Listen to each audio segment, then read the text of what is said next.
जी तो पिछली वीडियो में एसिटाइल कोए तक हमारी बात पहुंच गई थी। अब अगला स्टेप ये है कि फैटी एसिड सिंथेसिस को सिंथेसाइज करने के लिए हमें एसिटाइल कोए को मेलोनाइल कोए में कन्वर्ट करना है। मैंने आपको बताया था कि एसिटाइल कोए 2 कार्बन मॉलिक्यूल है। यहाँ पर इसका स्ट्रक्चर भी शो कर रहा हूँ कि ये एक कार्बन, ये दूसरी carbon, acetyl CoA 2 carbon molecule है और हमें इसे कन्वर्ट करना है मेलोनाइल कोए में, जो कि 3 कार्बन मॉलिक्यूल या फिर हम इस रिएक्शन का इंटरमीडिएट भी कह सकते हैं। यानी मेलोनाइल कोए 3 कार्बन मॉलिक्यूल है और एसिटाइल कोए 2 कार्बन मॉलिक्यूल है। जब भी अब हमें इस 2 कार्बन वाली मॉलिक्यूल को 3 कार्बन वाली मॉलिक्यूल में ऐड करना है तो हमें क्या करना होगा? ऑब्वियसली हमें एक कार्बन बढ़ाना है तो कार्बन की एडिशन करनी होगी।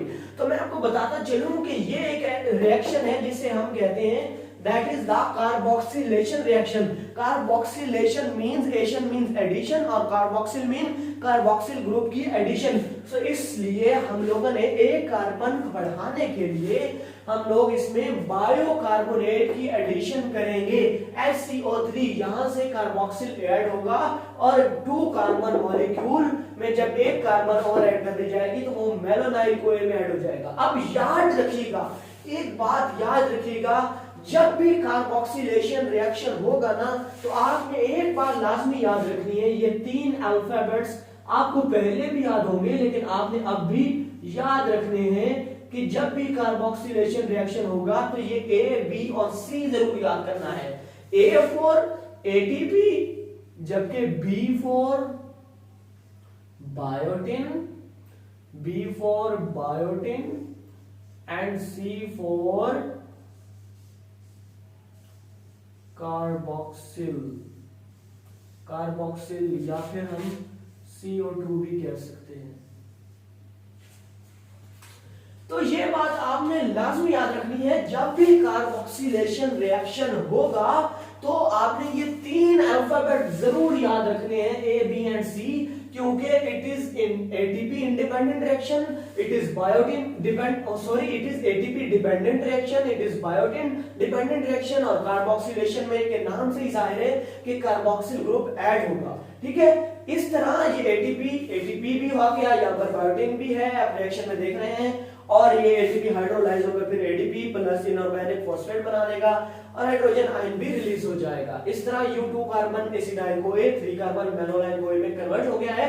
अब करते हैं बात कि वो कौन सा एंजाइम है जो एसिटाइल कोए को मेलोनाइल कोए में कन्वर्ट करवाता है। सो वो एंजाइम है एसिटाइल कोए कार्बोक्सिलेज। जी हाँ, ये वो एंजाइम है जो एसिटाइल कोए की कार्बोक्सिलेशन करवाकर उसे मेलोनाइल कोए में कन्वर्ट करता है।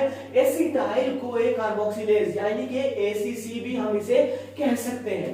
अब नेक्स्ट चलता हूं मैं, ACC कार्बोक्सिलेज जो है ना, एसिटाइल कोए कार्बोक्सिलेज, इसका थोड़ा सा मैं आपके डोमेन्स के बारे में बता देता हूं। अब याद रखिएगा डोमेन्स क्या होती हैं, किसी भी एंजाइम्स की डोमेन्स, यानी डोमेन्स कहते हैं फंक्शनल एरिया, फंक्शनल रीजन, यानी एस एंजाइम का कोई भी रीजन। फॉर एग्जांपल ये आप देख रहे हैं, ये एंजाइम का एक रीजन है, ये 2 रीजन है, ये 3 रीजन है। अब हर रीजन का अपना एक फंक्शन है। फॉर एग्जांपल ये बाइंडिंग करवा रहा है, ये अटैचमेंट करवा रहा है, इसी तरह हर रीजन का एक फंक्शन है। सो इस एंजाइम के ये जो एसिटाइल कोए कार्बोक्सिलेज है, इसके 3 रीजन्स हैं। उन रीजन्स को यानी कि फंक्शनल रीजन्स को हम लोग कहते हैं domain in the case of enzyme. अब मैं जरा कैमरामैन अगर कैमरा करीब लाता है तो मैं आपको एसिटाइल कोए कार्बोक्सिलेज की डोमेन को करीब से दिखाकर उसके स्ट्रक्चर को करीब से समझाकर बात को आगे बढ़ाता हूं। ये देखें, ये है एंजाइम एसिटाइल कोए कार्बोक्सिलेज जिसने कन्वर्ट करवाना है एसिटाइल कोए को मेलोनाइल कोए में। इसकी हैं टोटल 3 डोमेन्स। पहली डोमेन जो मैंने रेड कलर जिसको किया है बायोटिन कार्बोक्सिलेज डोमेन, दूसरी डोमेन जिसको मैंने ब्लू कलर किया है उसका नाम है बायोटिन कैरियर प्रोटीन डोमेन, और तीसरी जिसे ग्रीन किया है उसका नाम है ट्रांस कार्बोक्सिलेज डोमेन। ठीक है, ये डोमेन्स आपको समझ आ गई। अब जो इसकी डोमेन नंबर 2 है ना, जैसे हम बायोटिन कैरियर प्रोटीन का नाम दिया है मैंने, उस पर बायोटिन ग्रुप अटैच है, बायोटिन का प्रोस्थेटिक ग्रुप अटैच है। देखें ये देखें, ये है that is the structure of biotin prosthetic group. उसके बाद ये जो स्ट्रक्चर है ये है लाइसिन रेजिड्यू, इसको हम लाइस रेजिड्यू भी कहते हैं, लाइस रेजिड्यू भी कहते हैं हम इसे। और इसने बायोटिन के साथ जो बॉन्ड बनाना है वो बनाना है कि बायोटिन के कार्बन और इसके नाइट्रोजन यानी कि पेप्टाइड बॉन्ड बनाएंगे ये दोनों। एक एमसीक्यूज भी आ सकता है कि ये जो NH है ये लाइसिन के हवाले से एक एमसीक्यूज है कि लाइसिन में जो इसका अमाइनो ग्रुप है वो एप्सिलॉन पोजीशन पर होता है। खैर वो इस टॉपिक से रिलेट नहीं करता, लेकिन एप्सिलॉन पोजीशन पर मौजूद इसका अमाइनो ग्रुप बायोटिन के कार्बन से पेप्टाइड बॉन्ड बनाकर बायोटिन कैरियर प्रोटीन डोमेन पर अटैच्ड है। इसी तरह हमने एक बात की, जैसे हम कार्बोक्सिलेशन रिएक्शन में बायोकार्बोनेट को ऐड करेंगे for the addition of extra carbon. So ये है एक्टिव साइट, ये है एंजाइम की एक्टिव साइट, एक ये भी एक्टिव साइट है, लेकिन फिलहाल हम इस एक्टिव साइट की बात करेंगे। यहां पर आकर ये बायोकार्बोनेट जिसने एसिटाइल कोए से अटैच होकर एक्ट होकर उसने 3 कार्बन वाली मॉलिक्यूल मेलोनाइल कोए बनाना है, वो इस एंजाइम के इस एक्टिव साइट पर as a form of substrate आकर अटैच होगी। आप देख सकते हैं कि इस बायोकार्बोनेट की शेप भी वैसी ही है जैसे ये एक्टिव साइट की है। अब आगे बात करते हैं, एटीपी हाइड्रोलाइज होकर इनऑर्गेनिक फॉस्फेट बना देगा और एडीपी बना देगा। ये हमने ऐड किया बायोकार्बोनेट और एटीपी, जैसे कि ऊपर मैंने इक्वेशन में आपको शो किया है। अब आपको स्ट्रक्चर समझ आ गया कि 3 डोमेन्स हैं इस एंजाइम की। अब मैं आपको बताता हूं कि ये जो कार्बोक्सिल ग्रुप है, अब यहाँ पे ये अटैच्ड है, मैंने शो नहीं करवाया लेकिन यहाँ पे ये अटैच्ड है। ये एक 3 स्टेप रिएक्शन है, इसका मैकेनिज्म एक 3 स्टेप रिएक्शन है। अब ये जो कार्बोक्सिल ग्रुप है ये इस डोमेन की एक्टिव साइट पर अटैच है, लेकिन नेक्स्ट स्टेप में हम इसको, और दूसरी बात ये कार्बोक्सिल ग्रुप बायोटिन के साथ अटैच भी है, बायोटिन की नाइट्रोजन के साथ बॉन्ड बना रहा है इस कार्बोक्सिल ग्रुप का कार्बन।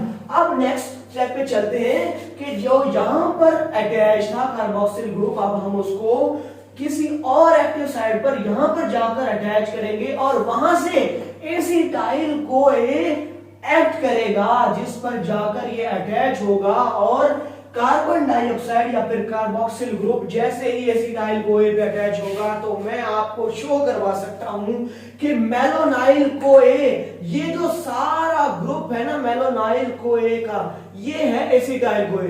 जैसे ही हमने इसमें कार्बोक्सिल ग्रुप या CO2 की एडिशन की तो ऑब्वियसली ये मेलोनाइल कोए बन गया क्योंकि एक कार्बन की एडिशन हो गई। नेक्स्ट चलते हैं, बोर तो नहीं हो रहे आप। आखिरी पोर्शन इस लेक्चर का फैटी एसिड सिंथेसिस का आखिरी पोर्शन जो सबसे ज्यादा समझने वाला है, आप उस पर चलते हैं। जी तो एसिटाइल कोए से मेलोनाइल कोए की कन्वर्जन हमने पढ़ ली, लेकिन जो हमारा मेन एसिटाइल कोए से मेलोनाइल कोए की कन्वर्जन हमने पढ़ ली, लेकिन जो हमारा मेन एंजाइम है फैटी एसिड सिंथेसिस को सिंथेसाइज करने वाला, फैटी एसिड को सिंथेसाइज करने वाला, वो है फैटी एसिड सिंथेज। जी हाँ, इस एंजाइम को पढ़ेंगे हम। ये एक ऐसा एंजाइम है जिसकी 7 डोमेन्स है। मैंने आपको पहले बताया था एसिटाइल कोए को मेलोनाइल कोए में कन्वर्ट करने वाला एंजाइम एसिटाइल कोए कार्बोक्सिलेज था, जिसने कार्बोक्सिलेशन के थ्रू उसको कन्वर्ट किया था और उसकी मेनली 3 डोमेन थी, 3 कैटालाइटिक साइट्स थी। इसी तरह फैटी एसिड सिंथेसिस की 7 डोमेन्स हैं, 5 + 2 7 डोमेन्स। याद रहेगी ना ये बात? चलो स्टार्ट करते हैं। ये है फैटी एसिड सिंथेस और ये इसकी एक डोमेन है ACP-ASH, ACP acyl carrier protein, और इसके साथ हमने सल्फ हाइड्रल ग्रुप लगाया हुआ है। ये है सिस्टीन रेजिड्यू, ये भी फैटी एसिड सिंथेज एंजाइम में मौजूद होता है। Cysteine residue, cysteine amino acid होता है, अमाइनो एसिड होता है सिस्टीन। मैं आपको यहाँ से समझाता हूँ fatty acid synthase. For example that is the fatty acid synthase. ठीक है, हम जिस डोमेन को मेनली डिस्कस करेंगे acyl career protein domain, that is one of the domain among the 7 domains of fatty acid synthase enzyme. ठीक है, ये वो डोमेन है जो उन 7 डोमेन में से ये भी एक डोमेन है, एसाइल कैरियर प्रोटीन, जो कि मैंने ग्रीन कलर में बनाई है। अब इसके साथ एक ग्रुप अटैच होता है जिसे हम कहते हैं फॉस्फोपेंटीथाइन। फॉस्फोपेंटीथाइन इसके साथ अटैच होगा एसाइल कैरियर प्रोटीन डोमेन के साथ। ये डोमेन किसकी है? फैटी एसिड सिंथेज की है। और उसके आगे सल्फ हाइड्रल ग्रुप लगा होगा। ये वो ग्रुप है जिसके साथ फर्दर अटैचमेंट होगी, यानी this group is responsible for the attachment of different groups. ठीक है, अब आपको बात समझ आ गई होगी, पिक्चर वाजे होती जा रही है कि एसाइल कैरियर प्रोटीन डोमेन के साथ फॉस्फोपेंटीथीन अटैच है। और याद रहे कि आपको बताता चलूं, फॉस्फोपेंटीथीन विटामिन B5 का डेरिवेटिव है। ठीक है, खैर अब बात करते हैं मेनली जो समझने की बात है, जो गौर से आपने समझनी है। ठीक है, देखिए ये है फैटी एसिड सिंथेज। ठीक है, ये हो गया एंजाइम फैटी एसिड सिंथेज। ये है एसिटाइल कोए, यहाँ पर कार्बन है, यहाँ पर CH3, आपने घबराना नहीं है। इस स्टेप में एसिटाइल कोए, ये है एसिटाइल ग्रुप और ये है कोए। कोए हो जाएगा रिलीज, किक ऑफ हो जाएगा। और इस स्टेप को कैरी करने में जो डोमेन हमारी मदद कर रही है वो उन 7 में से एक domain acetyl trans acylase domain हमारी मदद कर रही है। और होगा क्या? कोए हो गया, किक ऑफ हो गया। लेकिन जो एसिटाइल ग्रुप है, ये हमारा एसिटाइल ग्रुप बच गया, कोए हम लोगों ने किक ऑफ कर दिया था। ये एसिटाइल ग्रुप यहाँ पे ACP जो कि एक डोमेन है फैटी एसिड सिंथेज की, उसके साथ आके अटैच हो जाएगा। सेकंड स्टेप पर आ जाते हैं। सेकंड स्टेप पर पता क्या होता है? ACP के साथ जो एसिटाइल ग्रुप अटैच हुआ था ना पहले स्टेप में, और कोए तो किक ऑफ कर गया था, सिर्फ एसिटाइल ग्रुप ही अटैच हुआ था। वो एसिटाइल ग्रुप अब सिस्टीन के साथ जाकर अटैच होगा। ठीक है, सेकंड स्टेप की समझ आ गई। थर्ड स्टेप की बात करते हैं। थर्ड स्टेप में पता क्या होगा? थर्ड स्टेप में मेलोनाइल ऐड होगा। जी हाँ, यहाँ पे कार्बन्स मैंने मेंशन नहीं की, लेकिन यहाँ से आपको समझ आ रही होगी कि दैट इज द मेलोनाइल कोए। मैं मेंशन कर देता हूँ, ये है मेलोनाइल कोए। अब होगा पता क्या? यहाँ पर भी कोए किक ऑफ हो जाएगा। अब पहला और तीसरा स्टेप आपस में मैच कर रहे हैं कि यहाँ इस दोनों स्टेप में कोए किक ऑफ हो रहा है। पहले में एसिटाइल ग्रुप जाकर अटैच हुआ था ACP के साथ, अब तीसरे में पता क्या होगा? मेलोनाइल ग्रुप जाकर ACP के साथ अटैच हो जाएगा। कोए क्योंकि किक ऑफ है, सो अकेला मेलोनाइल ग्रुप यहाँ पे अटैच हो जाएगा, जबकि एसिटाइल ग्रुप सिस्टीन के साथ पहले ही अटैच करवा दिया हम लोगों ने सेकंड स्टेप में। अब स्टेप नंबर 4 की बात करते हैं, जिसको हम कंडेंसेशन स्टेप भी कहते हैं। जी हाँ, अब यहाँ पे क्या होगा? यहाँ पर अब हमारा जो एसिटाइल ग्रुप है वो सिस्टीन पर अटैच है, जो मेलोनाइल ग्रुप है वो ACP पे अटैच है। अब होगा क्या? यहाँ पर डीकार्बोक्सिलेशन होगी। जब हमने एसिटाइल को मेलोनाइल में कन्वर्ट किया था तो कार्बोक्सिलेशन स्टेप करवाया था, कार्बोक्सिलेशन रिएक्शन हुआ था। लेकिन यहाँ पर क्योंकि CO2 रिमूव हो रही है तो हम इसे क्या कहेंगे? Decarboxylation step. बात तुम समझ आ रही है उम्मीद है। यहाँ पर होगा क्या कि यहाँ से CO2 हो जाएगा रिमूव।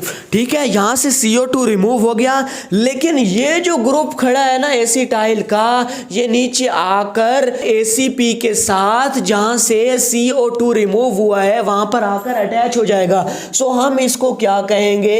Aceto acetyl. जी हाँ, एसीटो एसिटाइल ग्रुप अब किसके साथ अटैच है? ACP के साथ अटैच है। यही बात मैंने नीचे लिखी हुई है, aceto acetyl attach on ACP। चौथा स्टेप भी समझ आ गया, जो कि एक कंडेंसेशन स्टेप था। हम करीब ही पहुंच रहे हैं, रिएक्शंस को खत्म करने वाले हैं। पांचवा स्टेप जिसको हम रिडक्शन स्टेप कहते हैं, ये वो स्टेप है जिसके बारे में पहले रिएक्शन में मैंने आपको बात की थी। स्टेप के बारे में तो बात नहीं की थी, लेकिन NADPH के बारे में जरूर बात की थी कि ये एक रिडक्टिव मॉलिक्यूल है।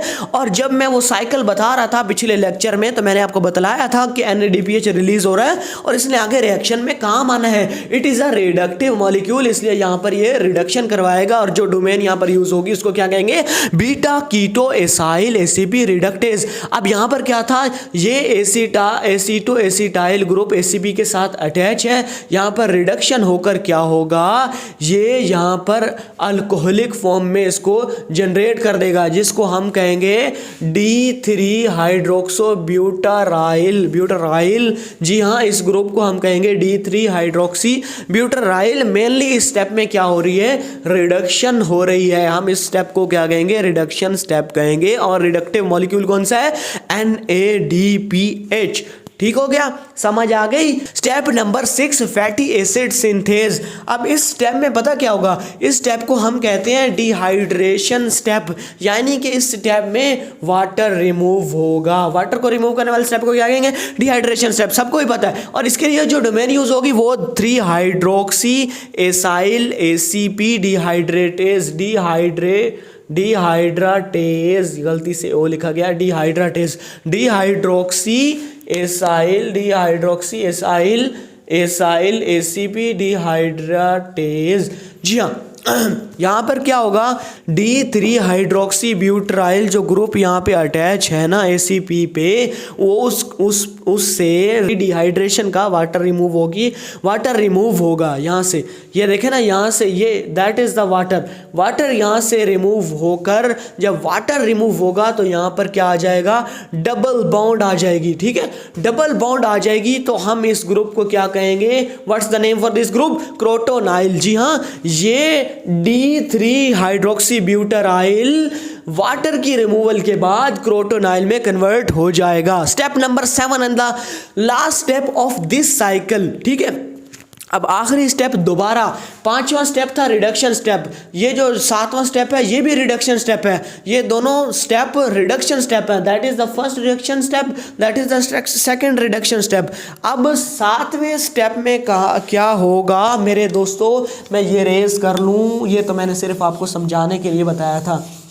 7वें स्टेप में जो डोमेन यूज होगी उसका नाम है, या फिर उसका नाम है इनॉइल ACP रिडक्टेज। जी हाँ, फैटी एसिड सिंथेसिस के ग्रुप के डोमेन ACP पे अटैच क्रोटोनाइल में दोबारा रिडक्शन होगी, किसके प्रेजेंस में, NADPH जो कि एक रिडक्टिव मॉलिक्यूल है, और वो इसको कन्वर्ट कर देगा ब्यूटाराइल ग्रुप में। ये दैट इज द ब्यूटाराइल ग्रुप, या फिर हम इससे इस होल को ब्यूटाराइल ACP भी कह सकते हैं, जो कि 4 कार्बन्स को कैरी करता है। अब ये एक मुकम्मल साइकिल कंप्लीट हो गया। ठीक है, अब पता क्या होगा, अब जो मुद्दे की बात है वो सुन लो। ये जो स्टेप नंबर 2 है ना, यहाँ से लेकर that is the step 5 and 6 and 7, ये सारे स्टेप्स यानी कि 2 से लेकर 7 तक जो स्टेप्स हैं, 2 to 7 जो भी स्टेप्स हैं, 2 से लेकर 7 तक जितने भी स्टेप्स हमने किए हैं, रिडक्शन, डिहाइड्रेशन, कंडेंसेशन, एसिटाइलेशन, जो भी किया है, वो 2 से लेकर 7 तक जो जितने भी स्टेप्स हैं, यहाँ से लेकर कैमरे में नजर आ रहा है, यहाँ से लेकर यहाँ तक, इन स्टेप्स को 6 मरतबा दोबारा रिपीट करने से हमारे पास एक मॉलिक्यूल आएगा जिसे हम कहेंगे पाल्मिटेट। मेरे अजीजों, that is the 16 carbon fatty acid. ये 16 कार्बन फैटी एसिड है, और यूं इस तरह 2 से लेकर 7 तक जितने भी स्टेप्स हैं उनको 6 बार रिपीट करने से हमारे पास क्या आ गया, पाल्माइटेट। और ये क्या है, एक सैचुरेटेड फैटी एसिड्स है, और इसमें सिंगल बॉन्ड्स होंगे। याद रखिएगा, हमेशा सैचुरेटेड फैटी एसिड में सिंगल बॉन्ड्स ही होंगे, जबकि अनसैचुरेटेड में डबल बॉन्ड्स होंगे। ठीक है, अब एक बात समझ लीजिए कि पाल्माइटेट एक प्रिंसिपल फैटी एसिड है, जिससे हम मजीद फैटी एसिड्स को, मजीद बड़ी चेन्स वाले फैटी एसिड को, यानी 18 कार्बन वालों को भी, और उससे भी ज़्यादा इलोंगेट कर सकते हैं, उसके साथ मजीद एसिटाइल अटैच करते जाएंगे।